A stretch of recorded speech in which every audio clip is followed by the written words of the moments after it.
Hey everybody, it's Alex Meller at Capnion. I think a learning of mine that is perhaps especially valuable for social media, where we talk about sexy things and how great everything is going, is that a lot of the most impactful stuff about being good at business is really unsexy. And if nothing else, it's exactly because people are always ready to pay attention to the sexy stuff. In the realm of I think maybe the most impactful stuff you could be doing right now, if you're a business leader or you have similar responsibilities, is what are we doing with AI when we get it rammed down our throat? By that last remark, I mean, it's coming for you. Everybody's noticed the rewrite with AI buttons appearing on different pieces of software. I think almost any large business is buying software tools from somebody that's racing to stuff them full of AI. It's coming to you. And is there anybody in your organization that's thinking intelligently about what people should be doing with these tools and if they matter, how they might matter? You hear a lot people, process, technology, and another learning of mine over the years is that in a lot of ways, there's always more technology than people and process can integrate. I think this is especially true with AI.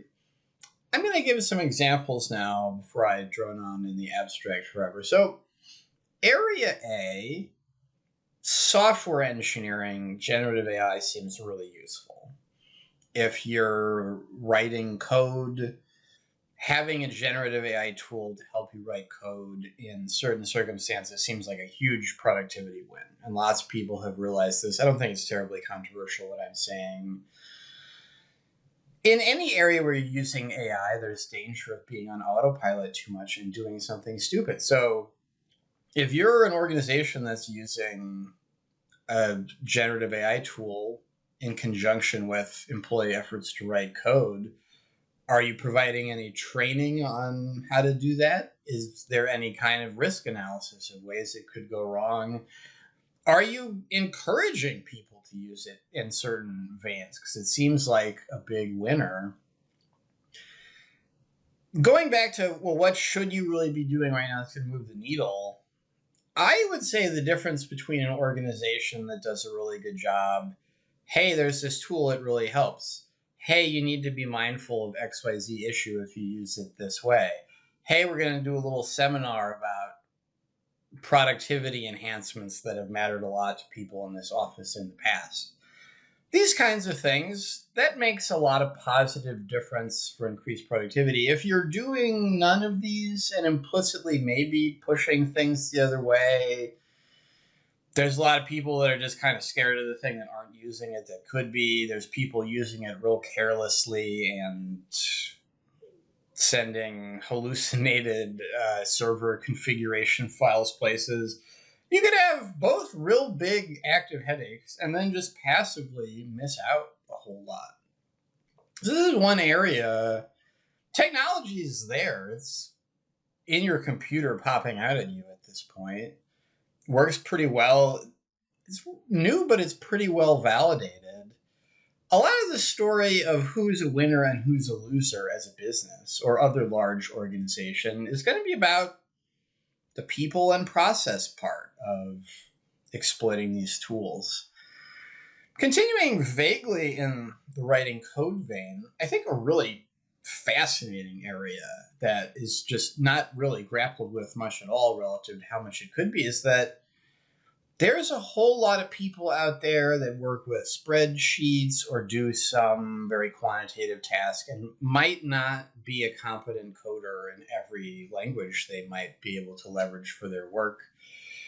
I think it's pretty amazing. There's a whole lot of people that, with the aid of a generative AI tool, are functional now and able to use an extra scripting language, Python, in conjunction with whatever they were previously doing that might have just been in a spreadsheet. So that if you think it through, is super heavy. A big chunk of the world just skilled up really hard, really suddenly lately. Why haven't we seen some kind of magical boost of productivity? Well, I've talked to a lot of people that have had these experiences, and their office is not necessarily built to integrate that new productivity. And it's really tough. It's really tough to have a process for employees magically developing new school skills and automating each other's jobs, but that's kind of what has to happen. And you need to have some kind of avenue, once again, for propagating good practices about how to use these tools to the extent maybe you are blessed to have some transformative bursts of productivity. Where does it go? Is the situation in the office such that somebody getting twice as much done really means the organization gets twice as much done? Maybe, maybe not. And so it comes back to there's a lot of technology just floating around. It's going to get forced on you. You probably don't even have to choose to buy it in a lot of cases. LinkedIn, which is the primary social media network I'm making this video for, has got Write with AI buttons on everything. So people, process, technology, I would say it's very often true and important that there's more technology out there than people and process can really integrate as quickly as it's coming. And I would say today, for a business or other large organization, AI is really about, are you constructing policies and communicating with people inside your organization to get the value from these things that is there? And a lot of people aren't. And it's not really that easy to pivot how you do things in response to new technology. But once again, unsexiness, not having a good time, often turning out to be very important in business. Well, if you're really good at pivoting to write a bunch of new policies to embrace the new technology, which doesn't sound very sexy or fun, that's really how you win. And certainly just a very practical brass tacks thing you can work on right now, and I'd love to help you. It's going to make a lot of difference for technology, supposedly, and how it impacts you positively or negatively down the road.